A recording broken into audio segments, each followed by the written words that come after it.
Hello, Grant. John O'Connor from the Richmond paper here. Uh, as you break from this pause, what is the primary concern? Is it aerobic conditioning? Is it crispness of offense? Is it defensive cohesion? Is it something else? Yeah, I think it's a little bit different for everybody. Obviously, some of the bigger guys, like myself, obviously, condition is the biggest thing coming off of something like this. For people like Gilly, Blake, obviously, that's not as hard. For them, it's probably more, rhythm in terms of shooting and stuff like that. But obviously, we're just focused on the bigger team things, like you said, cohesiveness on offense, cohesiveness on defense, But I think if we go out there early, especially on the offensive end and get moving, really set the tone on the defensive end and just play together, I think that'll cover up a lot of the rustiness early on for us and it'll be able to carry us. So. Hey, if I could follow up, you've spoken before about TJ Klein's influence on how you play, particularly as a passer.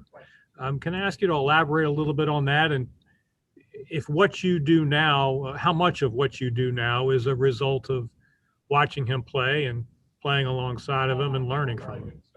Yeah.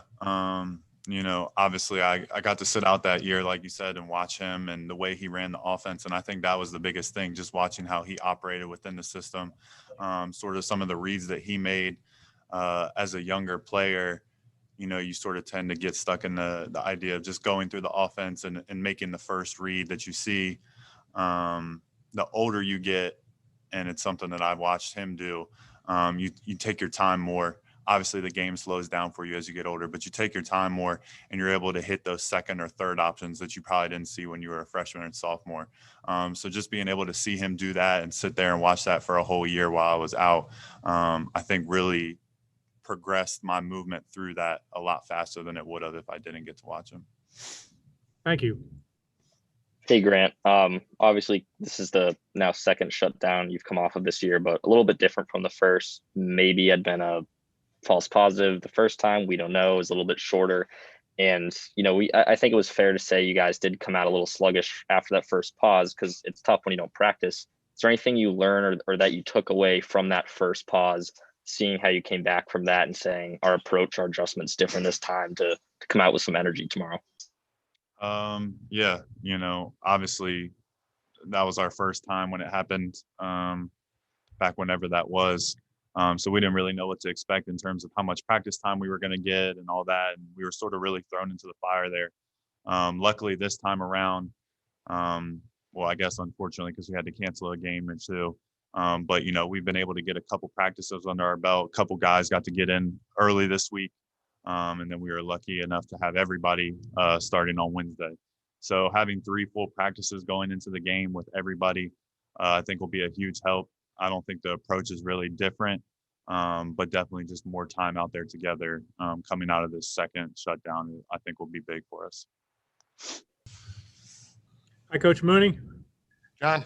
Could you share your thoughts about your prime concern coming out of this break? What you are concerned about, physical or mental, or where are you with that? Well, I would say physically, conditioning, which obviously impacts everything in terms of how sharp you are mentally and what your concentration level can be. All really can be really dictated by your conditioning or lack of conditioning. So that's my biggest concern. It's one thing to be off for 2 weeks. That would be very unlikely in a normal season. But to sit in the hotel room doing nothing for 7 days that seems difficult to overcome. I could ask you about Grant Golden's game, particularly as a passer, and how much you think the presence of TJ Klein early in Grant's career sort of shaped what he has become. Well, I think it had a big impact on him. Number one, TJ and Grant are close and were close right from the beginning. And I think Grant was very mature, probably more mature than TJ. And so I think that, TJ really would, looked out for him and really did try to help him in terms of basketball things, in every way, at every part of basketball. And I think Grant was very receptive to that and understood and saw how great TJ was. But Grant deserves, the credit because he's really an excellent passer and has a great feel for the game. That we ask him to do so much, and for him to be able to do that so easily and have that incorporated into his game is a huge credit to him. I think TJ was probably the more natural passer. Certainly growing up, being Nancy's son, was just an incredible passer. I think Grant has improved in terms of knowing what to look for, but just his feel for the game and when to do it and how to throw those passes, really impressive, really unique for someone his size, and he deserves all the credit. Hey, if I can ask one last one, are you familiar at all with the professional college league that's coming? It looks as though you are not. I'm not, John. I'm always happy to be educated though. Well, okay, it's kind of complicated, so we'll save that for another day. Thank you for your help. Thanks, John. Hey, Chris. I was just wondering, I mean, it sounded like a date that both sides would favor. It would be the March 6th for a reschedule with St. Bonaventure. It's an open day for pretty much all the teams. Have there been any movement on rescheduling that game?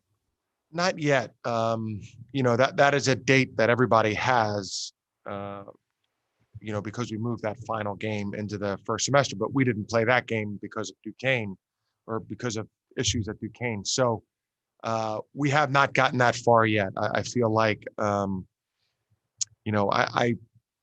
don't know how all these things are going to play out. I do think the league was really quick to replace, Richmond with VCU to go up to St. Bonaventure. That's certainly an attractive game for the conference and for both teams. So I know we'll work hard to do that, but there hasn't been any movement on it yet. Can you also speak a little bit about how, obviously the two matchups with VCU every year are two of the biggest ones on the schedule, but this year with the reschedule, they're now back-to-back 2 games in a row, just what that week is going to be like and probably your most intense 2-game stretch possibly you're going to have. Yeah, it's really unique. I know some of the leagues that went to that model really early. And I follow those games pretty closely because it's kind of fascinating to see teams play back-to-back nights. And sometimes it'll be an overtime game the first night and a huge point differential in the second game. So, it doesn't happen very often. The only time I think it can happen is the last game of the regular season and then the first game of the conference tournament, maybe. So I don't love it necessarily, but in this instance, it was a date that worked for both teams, which is great. I think we know how important those games are for everybody, which is great. So it'll be very interesting and unique. But I hope we don't have to do that with any of our other rescheduled or makeup games that might have to come. Thank you. Thanks. Chris, do you have a strong level of confidence that the Spiders will play 18 league games?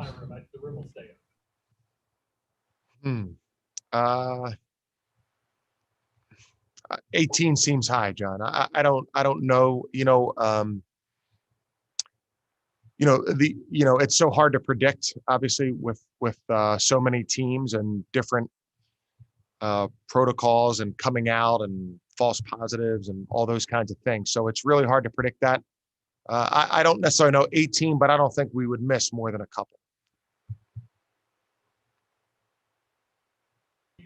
Andre Gustafson, thumbs up for tomorrow? Yeah, so Andre worked out on Wednesday and practiced a little bit more yesterday, Thursday. So we're going to see how he does today. He looked not 100% certainly, but he looked improved from Wednesday to Thursday. And so we're going to have to see, John. I think it's still a game time decision. I'll know more here in about an hour and a half or 2 hours after we practice. But right now he's going to try. He's doing his treatment, getting his rehab in, and he'll be on the practice squad. So that'll be the 3rd day in a row that he's out on the court. So it's a positive trend, but I don't think we have made a final decision yet. How about your intelligence on the location of the league tournament? My intelligence, like on many things, John, is very low on the location of the league tournament. I have no idea, and I have not thought about it for 1 second. So I don't really know. Thank you. Thanks. Hey, Chris, if I can ask, my signal was out, so I apologize if it was asked. You've had a couple of weeks off before this game against LaSalle. What are you looking for, especially in the first half, from your team to kind of gauge if they are, if the basketball legs are up under them again? Yeah, that's the biggest thing is just looking at our, if guys have their hands on their knees, or if, LaSalle is very good at forcing turnovers. Generally we've taken care of the ball pretty well. And the first couple of days we worked out, our passes were all over the place and the ball was being bobbled every minute or so.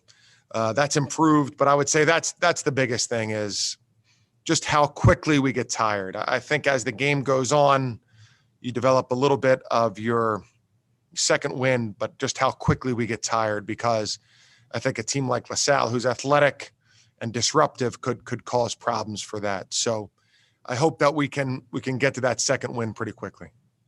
And if I can ask one more, obviously this is not the first time you guys have dealt with this during the year. Do you think the guys and the staff handled this pause a little better than the first time you dealt with it? Well, I thought we handled it. That's a good question. I thought we handled it well the first time. We were, this time was longer, and it just seems odd that you would have to stay in your hotel room and not be able to do anything as a 20-year-old Division I athlete. I just think they ought to be able to exercise individually. I would just think that's better for their physical and emotional and mental health than sitting in a hotel room and having food brought to you. So being that it was longer, I think probably we handled it well. I just struggle with the protocols being the same for, someone who's 80 years old and a 20-year-old Division I athlete. I don't understand how that's helping.